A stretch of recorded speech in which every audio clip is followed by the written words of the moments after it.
রাসূল সাল্লাল্লাহু আলাইহি সাল্লাম বললেন, ছেলে মেয়েকে 7 বছর বয়সে সালাত আদায় করতে বলো, 10 বছর বয়সে পিটিয়ে সালাত আদায় করো। 15 বছর বয়সে এসে ছেলে মেয়ে নামাজ পড়ে না, বাপ বেঁচে আছে, কথা ঠিক নয়। পড়াতেই হবে যে কোনো মূল্যে, নইলে ভিন্ন করে দিতে হবে, ভিন্ন থাকবে, ভিন্ন খাবে। ছেলে খারাপ হতে পারে। নূহ আলাইহিস সালামের ছেলে কেনান ছিল, কেনানও তো একজনের বাপ, নবীর বাপ, নবী হলেন বাপ কেনানের। খারাপ হতে পারে, খারাপ হলে তার মতো থাকবে, খাবে, আপনার মতো নয়। আপনি নিজে খুব শক্ত থাকেন, আপনাকে দেখলে আমার কষ্ট হয়। 3 শ্রেণীর মানুষ জাহান্নামে যাবে, তার 1 শ্রেণীর মানুষ হচ্ছেন আপনি। 3 শ্রেণীর মানুষ জাহান্নামে যাবে। 1, মধুমেনুল খামর, যারা নিয়মিত বিড়ি, তামাক, জর্দা, সিগারেট, গুল, নেশাদার দ্রব্য খায়, পান করে, তারা জাহান্নামে যাবে। 2, আর রাজালাত মিনান নিসায়ে, পুরুষের বেশধারী নারী, যারা পুরুষের জুতা স্যান্ডেল পরে, যারা পুরুষের শার্ট প্যান্ট পরে, যারা পুরুষের পোশাক পরে, যারা গেঞ্জি গায়ে দিয়ে চলে, এসব মহিলার জাহান্নামে যাবে। 3, আপনি। আমি কিভাবে? হ্যাঁ, আপনি কিভাবে? দায়ুস আল্লাযী কুরফি আহলাল খাবাসা, যে দায়ুস, যার বাড়িতে বেহায়ার সুযোগ পেয়েছে, যার স্ত্রী ছেলে মেয়ে নগ্ন পোশাক পরে চলে, তাহাজ্জুদ পড়লেও হবে না, হজ করলেও হবে না, এই হচ্ছে দায়ুস, জাহান্নামে যাবে। বাপ চলে গেছে 3 চিল্লায় লন্ডনে, আর বেটি ঢাকা বিশ্ববিদ্যালয়ে প্রেমের তাসবিহ টিপে। 2 জনের 2টা তাসবিহ, ওখানে সুবহানাল্লাহ বলছে 3 মাসের জন্য। আরে আল্লাহর নবী বলছেন বাপ মা পাহারাদার, তোমরা চলে গেলেও পাহারাদার নয়, ইনারা কেউ পাহারাদার হিসেবে বাড়ি। ইনি একজন সভাপতি মানুষ স্কুলের, ওনার স্কুলে একটা সভাপতি পাহারাদার আছে, একটা ছেলে। সকালে গিয়ে শুনেছে পাহারাদার ঘুমিয়েছিল, ডেকে বলছেন তোর হবে না রে, তুই যা, আর একটা লোক নিতে হবে। তোর তন্দ্রা, তুই নাকি ঘুমিয়েছিলি 1 ঘন্টা। আরে তন্দ্রা লাগলে পাহারাদারি বাতিল। আর আল্লাহ নবী বলছেন মা পাহারাদার, বাপ পাহারাদার, আর বাপ চলে গেছে 3 মাসের চিল্লায়। ধর্ম কি পাগল হয়ে গেছে? धर्म राजशाही चांपाइनबाबगंज हवाई लड्डू, दोनों हाथ में लड्डू है, जो चाहे उसको खा ले, जो चाहे उसको छोड़ दे। মৌলিক হিসাব ধর্ম হাওয়াই লड्डू নয়। বাপ আর মা আহাল পরিবারে শক্ত হাতে দমন করবে ছেলে মেয়েকে, তার নাম বাপ মা। বাপ মাকে উপার্জন করে খাওয়াতে হবে, এটা জরুরি, তবে ওকে লালন পালন করতে হবে, এটা তার চেয়ে জরুরি। জন্ম দিতে পারলে বাপ হওয়া যায় না, প্রসাব করাতে পারলে মা হওয়া যায় না। পাগলিও বাচ্চাকে দুধ খাওয়াতে পারে, কিন্তু পাগলি বলতে পারে না আম্মু ছি ছি ছি, আম্মু ডান হাতে ধরো গিলাস, আম্মু ডান হাতে ধরো, বাম হাতে নয়, বাম হাতে নয়, বাম হাতে নয়, এ কথা পাগলি বলতে পারে না। তোমার মাও যদি না বলে, তাহলে বলো পাগলি বেশি খারাপ না তোমার মা বেশি খারাপ? কেননা তোমার মাকে তো আর পাগলি বলতে পারবে না, তা আসলে শয়তানি, আর নাহলে জানেই না। এমনিতে শ্বশুর বাড়ি এসেছে, স্বামীর কাছে গেছে, তাই সন্তান হয়ে গেছে, পশু প্রাণীর মতো, গরু ছাগলের মতো, কুকুর সিরিয়ালের মতো। দেখো, তোমার মাকে আমি কষ্ট দিতে আসিনি, হক কথাই বলছি, মরা পর্যন্ত যেন তোমার মায়ের গায়ে লেগে থাকে, সেই জন্য বলছি। সম্মানিত দিনী ভাই বোন, বলছিলাম রাসূল সাল্লাল্লাহু আলাইহি সাল্লাম যা বললেন, তাতে মানুষকে যে কোনো মূল্যে সালাত আদায় করতে হবে। এবার বলি, যারা সালাত আদায় করে না তারা কেমন? যারা সালাত আদায় করে না তারা কাফের। রাসূল সাল্লাল্লাহু আলাইহি ওয়াসাল্লাম বলছেন বাইনাল আবদি ওয়া বাইনাল কুফরি তারকুস সালাহ। যারা সালাত আদায় করে তারা মুসলমান, যারা সালাত আদায় করে না তারা কাফের। আবু দাউদ সহিহ হাদিস। রাসূল সাল্লাল্লাহু আলাইহি সাল্লাম বলেন, এই চলো দেখো তো পানি একটু দাও তো, গরম পানি আছে এখানে বেশি। রাসূল সাল্লাল্লাহু আলাইহি সাল্লাম বলেন, মান তারাকা সালাতা মুতাআম্মিদান ফাকাদ কাফারা। কেউ যদি ইচ্ছাকৃত সালাত ছেড়ে দেয় তাহলে সে কাফের হয়ে গেছে। এ কথা আল্লাহ রাসূল বলছেন।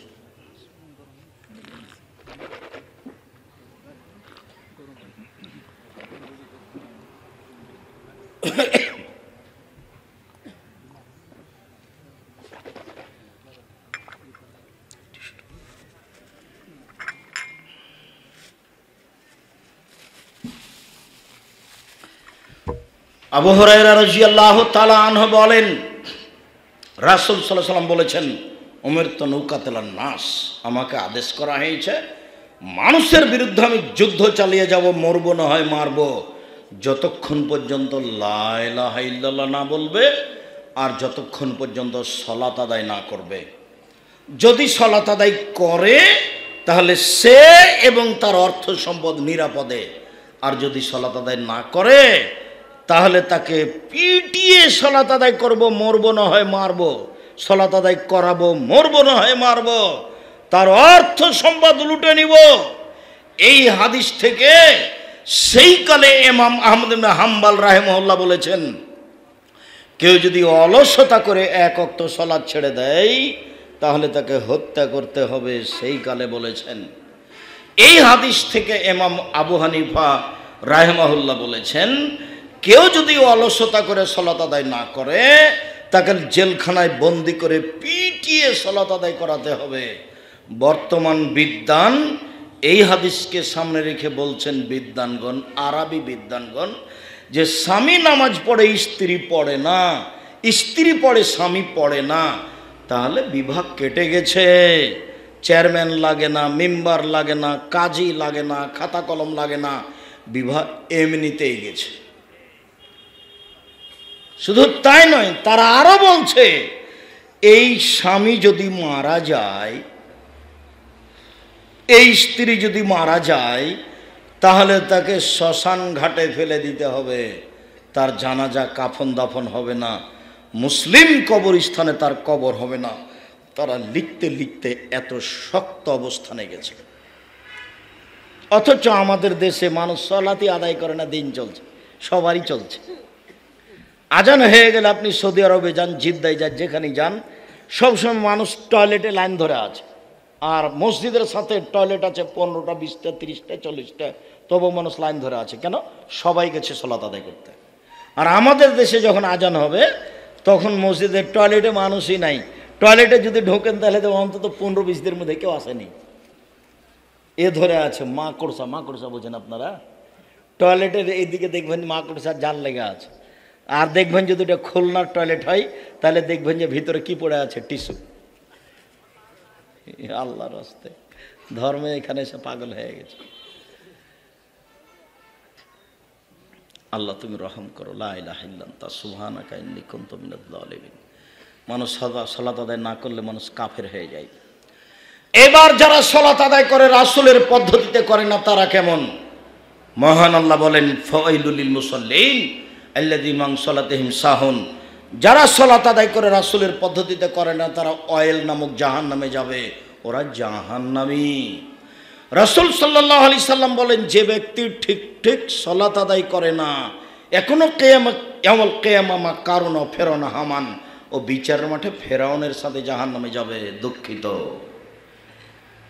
পৃথিবীর ইতিহাসে সবচেয়ে বদ মানুষ ফেরাউন। ফেরাউনের চেয়ে আল্লাহ খারাপ মানুষ কাউকে সৃষ্টি করেননি।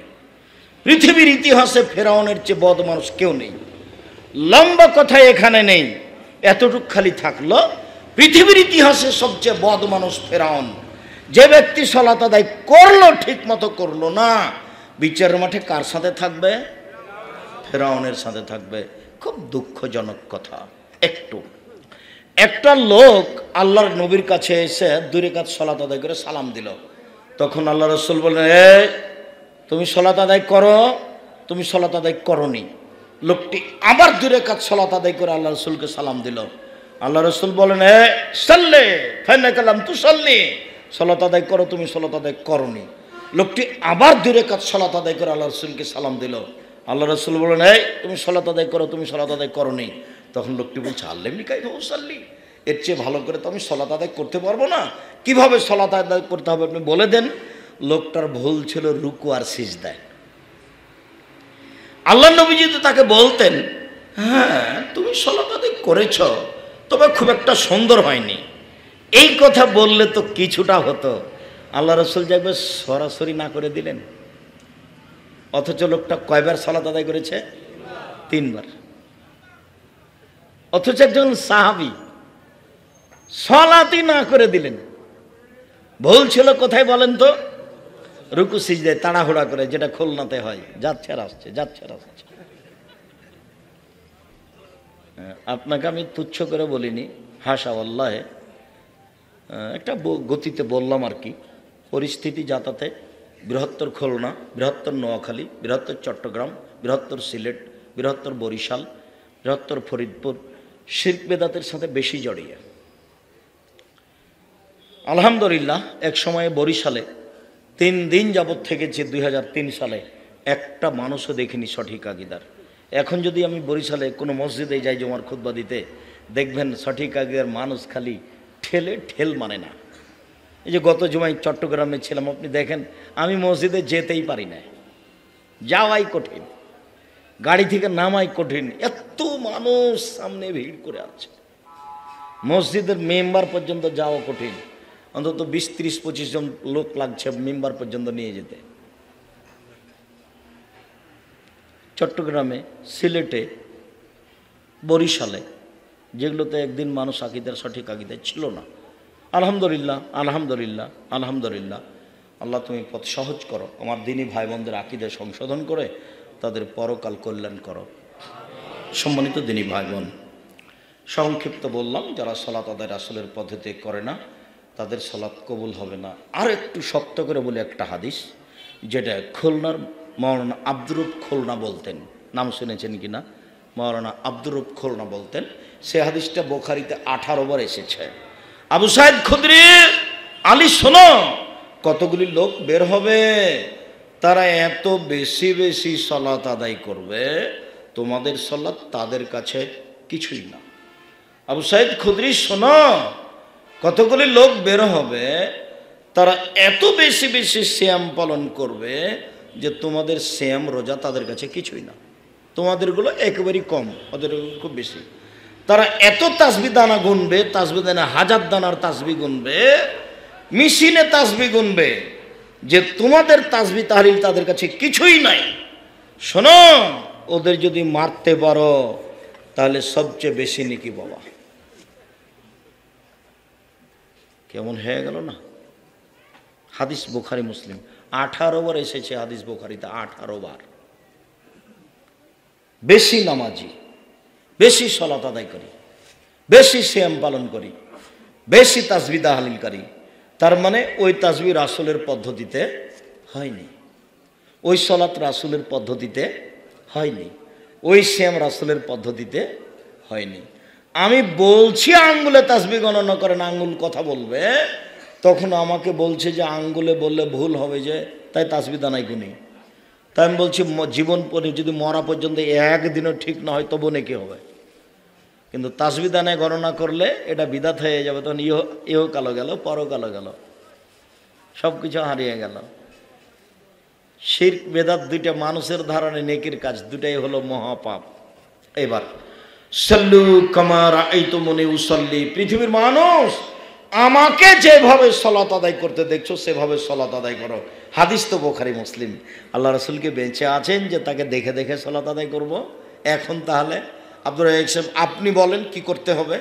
আমি বলি, 1, বুখারীর সালাতের অধ্যায় বাংলা দেখে দেখে ঠিক করেন। 2, মুসলিমের সালাতের অধ্যায় বাংলা দেখে দেখে ঠিক করেন।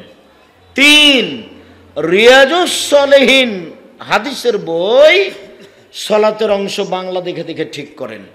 4, আমাদেরও লেখা কিছু সালাতের উপরে ভাঙাচোরা বই আছে, যেমন রাসূল সাল্লাল্লাহু আলাইহি সাল্লামের সালাত বনাম প্রচলিত সালাত, আব্দুর রাজ্জাক বিন ইউসুফ। আমি চেষ্টা করেছি কোরআন এবং সহিহ হাদিসের মাধ্যমে পূর্ণ অংশের বিবরণ দেওয়া। দোয়ার বইয়ে চেষ্টা করেছি কতটি সহিহ হাদিস আছে হাত তুলে দোয়া করার, আর কোথায় কোথায় হাত তুলে দোয়া করেছেন, আর কোন দোয়া কোথায় চলবে আর চলবে না, অন্যান্য বই সহ। আদর্শ পরিবার, আদর্শ নারী, কে বড় ক্ষতিগ্রস্ত, কে বড় লাভবান, আদর্শ পুরুষ, এগুলো সহ আমি চেষ্টা করেছি। সব আলোচনাগুলি উপদেশ বই আছে, তো আপনি এটা পড়েন, এটা আমার পরামর্শ। আর পড়বেন, 1 নম্বরে বলেছি বুখারী সালাত অংশ, 2 নম্বরে কি বলেছি? মুসলিম সালাত অংশ, 3 নম্বরে কি বলেছি? রিয়াজুস সালেহিন সালাত অংশ। এটা আপনি পড়েন, এটা আমার আদেশ। আর 2 নম্বরে থাকলো আমার পরামর্শ, যে আমাদের লেখা বই আপনি পড়তে পারেন। আমরা মানুষ হিসেবে চেষ্টা করেছি জাল জয়ীব উল্লেখ না করে বই পুস্তক পেশ করা। কোন বইয়ে মুখে যেমন জাতিকে ফাঁকি দিনি, বলেছি জাতির যদি রাস্তাঘাট করে দিতে না পারি, জাতির যদি স্কুল কলেজ করে দিতে না পারি, জাতিকে চূড়ান্ত সঠিক ধর্ম দিতে পারবো ইনশাআল্লাহ। ধর্মের ব্যাপারে জাতিকে ফাঁকি দিয়ে পরকাল হারাতে রাজি নই। ঠিক তেমনি মুখে যা বলেছি, কলমে তা লিখেছি, মিডিয়া তার সামনে আছে। 32 বছরে যা কিছু বলেছি সব মিডিয়া ধরে রেখেছে। জামিয়া সালাফিয়ার পক্ষ থেকে মিডিয়া আছে, অনলাইন আল ইতিসাম টিভি, সেখানে আপনি ধারাবাহিকভাবে দেখেন, সব আলোচনা পেয়ে যাবেন। আপনি আমার দিনী ভাই, আমি আপনাকে পরামর্শ দিচ্ছি, আপনি আমার দিনী বোন, আপনাকে আমি পরামর্শ দিচ্ছি, যেহেতু মরতেই হবে, আজ হোক আর কাল হোক, মরা পর্যন্তই দুনিয়া।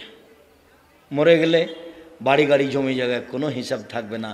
মানুষ বুঝেও কেন বুঝে না, মরলেই সব শেষ, এই নিয়ে কোনো হিসাব নিকাশ নেই। মাটি দিয়ে আসার সাথে সাথে জমি ভাগ হবে, 19-20 হয়ে গেলে মারামারি লেগে যাবে। চাঁপাইনবাবগঞ্জে আমাদের গ্রামে বাপকে মাটি দিয়ে এসে জমি জায়গা বাড়ি ঘরের জিনিসপাতি ভাগ করতে করতে ঢেঁকিতে গন্ডগোল লাগলো, ঢেঁকি কে নিবে, কেউ যখন মানেনি তখন কেটে ভাগ করে নিয়েছে। তার নাম দুনিয়া। এই দুনিয়াতে কি করবেন? আল্লাহ রাসূল বলছেন, কুন ফিদ দুনিয়া কান্নাকা গরীব আবির সাবিল উদ্দা নাফসাক মিন আলি কবর। পৃথিবীর মানুষ, আমি মুহাম্মদ সাল্লাল্লাহু আলাইহি ওয়াসাল্লাম তোমাদেরকে দুনিয়ার ব্যাপারে বলে যাচ্ছি, দুনিয়াতে থাকো অপরিচিত হয়ে, না তোমাকে কেউ চিনে না তুমি কাউকে চিনো, এসেছে চলে যাওয়া। দুনিয়াতে থাকো অপরিচিত হয়ে। 2, দুনিয়াতে থাকো পথিক হিসেবে। পায়ে হাঁটছিলে, হাঁটতে হাঁটতে হাঁটতে ক্লান্ত হয়েছ, একটা গাছের নিচে বসেছ, আবার চলে যাওয়া। গাছের নিচে কেউ কি থেকে যাব বলে বসে, না যাব বলে বসে? তো তুমি দুনিয়াতে এসেছ, তুমি এখন পথিকের মতো দুনিয়াতে কতক্ষণ আছো? এই যে গাছের নিচে বসেছ এতক্ষণ, তারপরে আবার চলে যাবা। অতএব তুমি দুনিয়াতে থাকো পথিকের মতো। পৃথিবীর মানুষ, আমার 3 নম্বর কথাটা মনে রেখো, নিজেকে একজন কবরের সদস্য মনে করিও, দুনিয়ার সদস্য মনে করিও না। উদ্দা নাফসাক মিন আহলিল কবরে। তুমি একজন কবরের বাপও আছে কবরে, দাদাও আছে কবরে, উপরে যারা চলে গেছে সবাই আছে কবরে। তুমি দাদার সম্পত্তি ভাগ করে খুলনার মাটিতে আছো, তুমিও চলে যাবা, মরণকে স্মরণ করো। সম্মানিত দিনী ভাই বোন, কিভাবে সালাত আদায় করতে হবে আমার দিকে দেখেন। পেশাব পায়খানা করে নেন, দোয়া পড়ে বসবেন পেশাব পায়খানায়। বিসমিল্লাহ আল্লাহুম্মা ইন্নী আউযু বিকা মিনাল খুবুসি ওয়াল খাবাইস। বিসমিল্লাহ ছেড়ে যদি দোয়া পড়েন, শয়তান লজ্জা স্থান দেখতে পাবে, ক্ষতি করতে পারবে না। আর যদি বলেন বিসমিল্লাহ আল্লাহুম্মা ইন্নী আউযু বিকা মিনাল খুবুসি ওয়াল খাবাইস, তাহলে শয়তান দেখতেই পাবে না। শয়তান কিন্তু টয়লেটে থাকে সব সময়। জিন কোথায় থাকে? টয়লেটে থাকে। ওর খাবার হলো পেশাব, পায়খানা, গোবর, হাড়, এগুলো খায়। আল্লাহ এভাবেই তাকে সৃষ্টি করেছে, সবসময় টয়লেটে থাকে। এই দোয়া পড়ে শুইবেন, টয়লেটে ঢুকবেন, ওঠার সময় তো বলবেন গোফরানাকা, বাস একটাই যথেষ্ট। আর টয়লেট তো খুব ঝকঝকে, ঢুকেছেন তখনই ইবাদত তাসবিহ তাহলিল বন্ধ, তা নয়। যখন পেশাব পায়খানায় বসেছেন দোয়া পড়ে, তখন আর কিছু বলতে পারবেন না। উঠেছেন দোয়া পড়ে, বাস দোয়া পড়ার পরে এখন বলেন বিসমিল্লাহ বলে ওযু করেন টয়লেটে, কোনো সমস্যা নেই। তো জিকির আজকার চলবে না কতক্ষণ? টয়লেট চলাকালীন, পেশাব পায়খানা চলাকালীন। দোয়া পড়ে বসেছি, দোয়া পড়ে উঠেছি, এই পর্যন্ত। আগেও পারবো, পরেও পারবো। এখন তো টয়লেটটা ঘর, শোয়ার ঘরের চেয়ে অনেক সুন্দর। যে ঘরে শুই তার চেয়ে অনেক সুন্দর, কত ঝকঝকে করা আছে, কোনো সমস্যা নেই। এইবার পানি দিয়ে পবিত্রতা অর্জন করেন। আগে ঢেল টিস্যু পেপার, পরে পানি, এ কথা ঠিক না, এটা মিথ্যে। শুধু পানি। আব্দুর রাজ্জাক সাহেব পেশাব পায়খানা লেগে যাবে যা হাতে, লাগুক, সাবানে এ করে নেন, মেজে নেন, মাটিতে মেজে নেন, হাত ধুয়ে নেন, এটাই সুন্নাত। পানি নেই তখন টিস্যু পেপার ঢেল, পানি ঢেল কিছুই নাই, তখন একটা পথঘাট পবিত্রতার অর্জন করবেন। যেটা আমি বলছি যে পানি, এবং পানি যখন থাকবে না তখন ঢেল টিস্যু পেপার। ঢেল টিস্যু পেপার নিয়ে 40 কদম হাঁটা যাবে না। পায়ের উপরে পা উঠানো যাবে না, খক খক করে কাশা যাবে না, এগুলো সব নোংরামি বেদাতি। আচ্ছা, আপনি যে 40 কদম হাঁটছেন তা আপনার স্ত্রী, ওকে পবিত্র হওয়া লাগবে না? ও যদি ঢেল নিয়ে 40 কদম হাঁটে আপনাকে কেমন লাগবে? তা আপনাকে যেমন লাগবে আপনি যখন হাঁটেন তখন তাকে তেমনই লাগে। কথা বুঝাতে পারিনি? অতএব এত অপছন্দ কাজ শরীয়ত গ্রহণ করবে না। ঢেল টিস্যু পেপার দিয়ে পবিত্রতা অর্জন করেন, এবার নামাজ সালাতে দাঁড়ান। আল্লাহু আকবার। এই ছেলে, যে আমাকে দেখতে পাচ্ছই, যদি না পাও তাহলে কান লাগাও কণ্ঠের উপরে। উপস্থিত বৈঠকের মুসলিম বোন, মন খারাপ করে গেছেন নাকি? থাকলে একটু ধৈর্য ধারণ করেন, আমার কণ্ঠের দিকে কান লাগান। আপনার সাথে আমার অতীব গুরুত্বপূর্ণ কথা আছে এখানে। আল্লাহু আকবার। 2 পায়ের গোড়ালিতে ফাঁকা রাখবেন, শরীরের ভারসাম্য বজায় রাখতে যতটুকু ফাঁকা লাগে। আর ওই যে মহিলা বৈঠকে চাঁপাইনবাবগঞ্জে বলেছে, বুবু নামাজে যখন দাঁড়াবা বুবু, তখন 2 পায়ের গোড়ালি জমা করিও বুবু। যদি 2 পায়ের গোড়ালি ফাঁকা রাখো বুবু, তাহলে লজ্জাস্থানের যোগাযোগ বুবু মাটির সাথে হবে, মাটি অভিশাপ করবে। বুবুর সব কথাই নাকি বুখারীতে আছে। বুবু শাড়ি পরে যদি নামাজ পড়ো বুবু, তাহলে ল্যাঙ্গট পরতে হবে, নইলে লজ্জাস্থানের যোগাযোগ বুবু মাটির সাথে হবে। বুবুর সব কথাই নাকি বুখারীতে আছে। এই কারণে বুবু তুমি সালোয়ার কামিজ পরে সালাত আদায় করবা। বুবুর কথাই একেবারেই মিথ্যে, একবারে ডাহা মিথ্যে। একটু পরে আবার মিথ্যে কথা আসবে। তাহলে 2 পায়ের মাঝে কতটুকু ফাঁকা থাকবে? শরীরের ভারসাম্য বজায় রেখে যতটুকু লাগে ততটুকু ফাঁকা। আল্লাহু আকবার। আঙ্গুলগুলি জমা জমা, কাঁধ সামনাসামনি, একাধিক সহিহ হাদিস।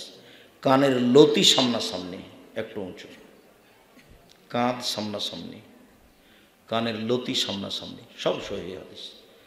আল্লাহু আকবার চলবে না, আল্লাহু আকবার চলবে না, আল্লাহু আকবার চলবে না। বুঝাতে পারি না মনে হয়।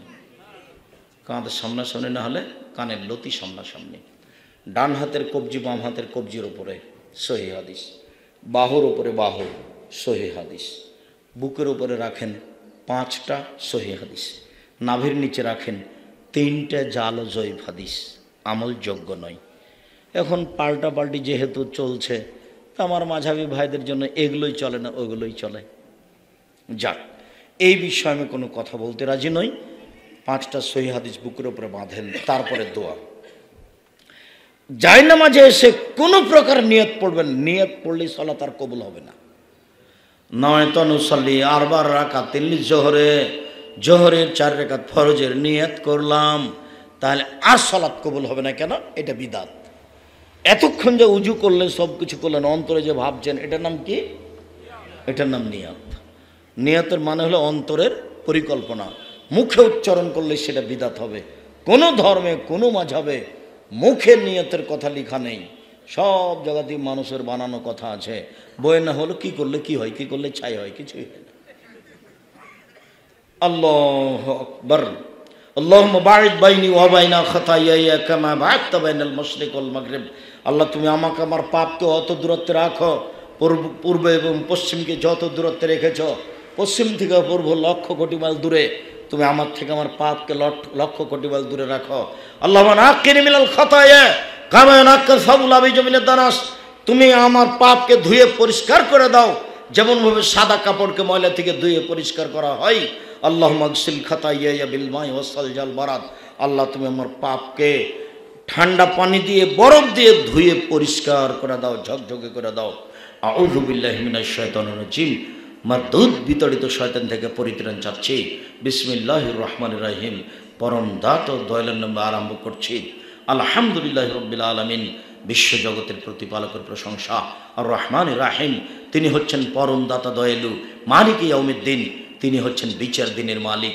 ইয়াকা না'বুদু, একমাত্র তোমার ইবাদত করি, ওয়া ইয়াকা নাস্তাইন, একমাত্র তোমার কাছে সাহায্য চাই। ইহদিনাস সিরাতাল মুস্তাকিম, তুমি আমাকে সোজা পথ দেখাও। সিরাতাল্লাযিনা আনআমতা আলাইহিম, ওই পথ দেখাবে যাদের ভালোবেসেছ, যাদের প্রতি তুমি অনুগ্রহ করেছ। গায়রিল মাগযুবি আলাইহিম ওয়ালাদ-দাল্লিন, ওদের পথ দেখায়ও না যারা ভ্রান্ত, যারা অভিশপ্ত পথহারা, তাদের পথ দেখায়ও না। আমিন।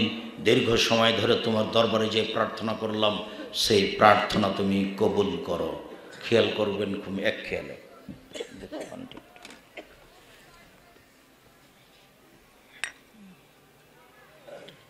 বেশি গরম নয়।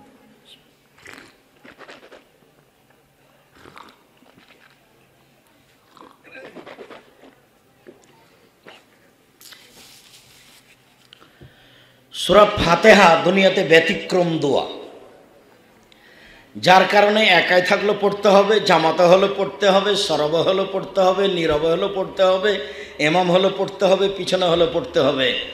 দেখেন, ভিন্ন ধরনের দোয়া। আলহামদুলিল্লাহি রাব্বিল আলামিন, বিশ্বজগতের প্রতিপালক প্রশংসা। আর রহমানির রাহিম, তিনি হচ্ছেন পরম দাতা দয়ালু। মালিক ইয়াউমিদ্দিন, তিনি হচ্ছেন বিচার দিনের মালিক। ইয়াকা না'বুদু, একমাত্র তোমার ইবাদত করি। ওয়া ইয়াকা নাস্তাইন, একমাত্র তোমার কাছে সাহায্য চাই। ইহদিনাস সিরাতাল মুস্তাকিম, তুমি আমাকে সোজা পথ দেখাও। সিরাতাল্লাযিনা আনআমতা আলাইহিম, ওই পথ দেখাবে যাদের প্রতি অনুগ্রহ করেছ। গায়রিল মাগযুবি আলাইহিম ওয়ালাদ-দাল্লিন, ওদের পথ দেখায়ও না যারা ভ্রান্ত পথভ্রষ্ট। আমিন। দীর্ঘ সময় ধরে তোমার যেই প্রার্থনা করলাম, এটা তুমি কবুল করো। যে কোনো একটি সূরা, বিসমিল্লাহির রহমানির রহিম, পরম দাতা দয়ালুর নামে আরম্ভ করছি। কুল আল্লাহু আহাদ, হে নবী আপনি বলুন, আল্লাহু একক, আল্লাহুস সামাদ, আল্লাহ নিরপেক্ষ মুখাপেক্ষীহীন। লাম ইয়ালিদ, তিনি কাউকে জন্ম দেননি। ওয়া লাম ইউলাদ, তিনি কারো থেকে জন্ম নেননি। ওয়া লাম ইয়াকুল লাহু কুফুয়ান আহাদ, তার সমকক্ষ কেউ নেই। আল্লাহু আকবার। হাত যে পর্যন্ত প্রথম উঠিয়েছিলেন, সে পর্যন্ত ওইভাবে উঠাবেন। এবার উঠিয়ে চলেন রুকুতে যাই। রুকুতে যাওয়ার পূর্বে আমার কয়েকটি জরুরি কথা। এক, হাত দুটি রডের মতো সোজা থাকবে, আঙ্গুলগুলি খোলা খোলা থাকবে, হাঁটু চেপে ধরে থাকবেন, পিঠের লম্বা হাতটা সোজা হয়ে থাকবে, মাথা উঁচুও হবে না, নিচুও হবে না। একাধিক সহিহ হাদিস। আপনি আজকে বাড়িতে গিয়ে আপনার মেয়েকে বলিয়ে আম্মু রুকুতে যাও তো দেখি, দেখবেন যে এমনি হাত দুটি হাঁটুর উপরে রেখে দিয়েছে, আর পুরো শরীরের ওজন কোমরের উপরে আছে, অথচ কোমর থেকে সামনের ওজন হাতের উপরে হবে।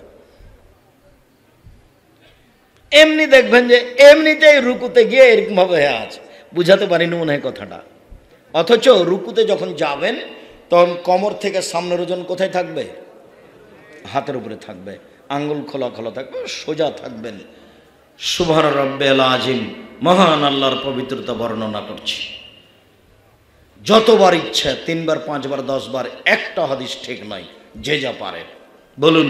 সুবহুন কুদ্দুসুন রব্বুল মালাইকাতুর রূহ, তুমি পবিত্র, তুমি পাক, তুমি ফেরেশতা, তুমি সমস্ত ফেরেশতার প্রতিপালক, তুমি জিবরাইলের প্রতিপালক। সুবহানাকাল্লাহুম্মা রাব্বানা ওয়া বিহামদিকা আল্লাহুম্মা ইগফিরলি, তোমার প্রশংসা সহকারে তোমার পবিত্রতা বর্ণনা করছি, তুমি আমাকে ক্ষমা করো যতবার ইচ্ছা। এবার চলেন রুকু থেকে উঠি। সামি আল্লাহু লিমান হামিদা, হাত ওই পর্যন্ত উঠাবেন, প্রথমে যে পর্যন্ত ছিল ছেড়ে দেন, বুকে আর বাঁধবেন না, উঠেও রাখবেন না, ছেড়ে দিয়ে বলবেন সামি আল্লাহু লিমান হামিদা হামদান কাসিরান তাইবান মুবারাকান ফি। আল্লাহ ওই লোকের প্রশংসা শুনলো যে তার প্রশংসা করলো, খুব তার প্রশংসা, বরকতময় তার প্রশংসা, মঙ্গলময় তার প্রশংসা, বিরাট সমাতে আকাশ পরিমাণ প্রশংসা, মিলা লার্জ জমিন পরিমাণ প্রশংসা, মিলা বা বাইনাহুমা, আকাশ জমিনের মধ্যে যে ফাঁকা রয়েছে এই পরিমাণ প্রশংসা, মিলা মাসে তামিন শাইন বাদ। তুমি যে কত প্রশংসা চাও তা তো আমি জানি না, যত চাও তত তোমার প্রশংসা। আরও দোয়া আছে। এবার চলেন যাই সিজদাই। সিজদাই যাওয়ার পূর্বে আপনার সাথে জরুরি কথা, এক খেয়ালে চেয়ে থাকবেন। বাচ্চা, এক, কোনো বাচ্চাকে পাশ থেকে উঠতে দিবেন না, নইলে কথা ওর দিকে যেই তাকাবে, লক্ষ্য করবে, সে আর কথা ধরে রাখতে পারবে না। সম্মিলিত দিনী ভাই বোন, আপনাকে বলছি, সিজদাই যাওয়ার পূর্বে জরুরি কয়েকটি কথা। আল্লাহ নবী বলছেন, আমাকে 7 হাড়ের উপরে সিজদা করতে বলা হয়েছে। নাক কপাল 1, 2 হাত 3, 2 হাঁটু 5, 2 পায়ের বৃদ্ধাঙ্গুল 7, এই 7টা অঙ্গের উপরে সিজদা করতে হবে। সিজদা চলাকালীন হাত দিয়ে কোনো অঙ্গ চুলকাতে পাবেন না। যদি উঠান তাহলে এখন 6টা হয়ে গেছে।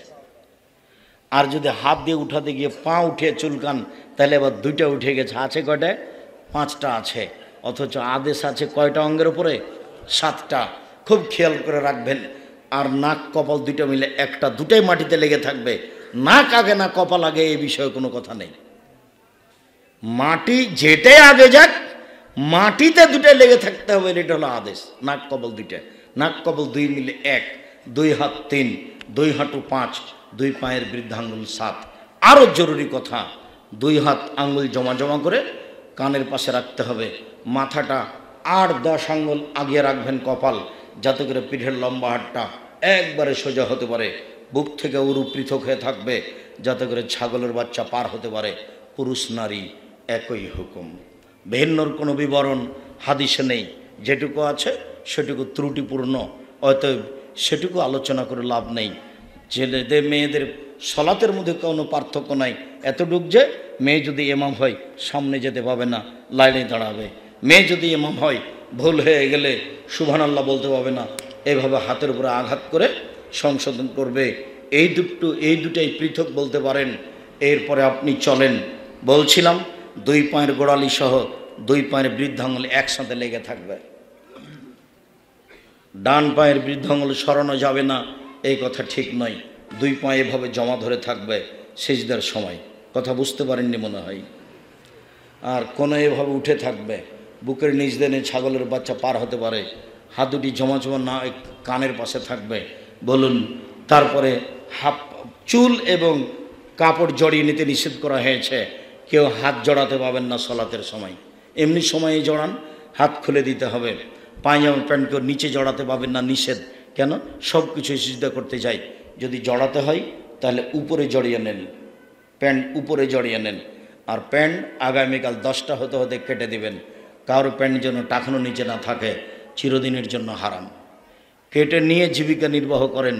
যে যতই বলুক, বোনে বলুক, স্ত্রী বলুক, মেয়ে বলুক, যে বলুক, আব্বু খালি কেন জানি ঠ্যাঙ্গা ঠ্যাঙ্গা লাগে, কি যে করেছেন, প্যান্টটা টাকানো নিচে না রাখলে ভালো লাগে। স্ত্রী বলবে কি যে পরও দেখে খারাপ লাগে, খালি ট্যাঙ্গা ট্যাঙ্গা লাগে। সে যেই বলুক, রাসূলের কথাই সামনে থাকবে, কারো কথা সামনে থাকবে না। তাহলে প্যান্ট পায়জামা লুঙ্গি কোমরে জড়াতে হবে, নিচে যেন জড়ানো না থাকে। জড়ানোই নিষেধ। মহিলাদের মাথার চুল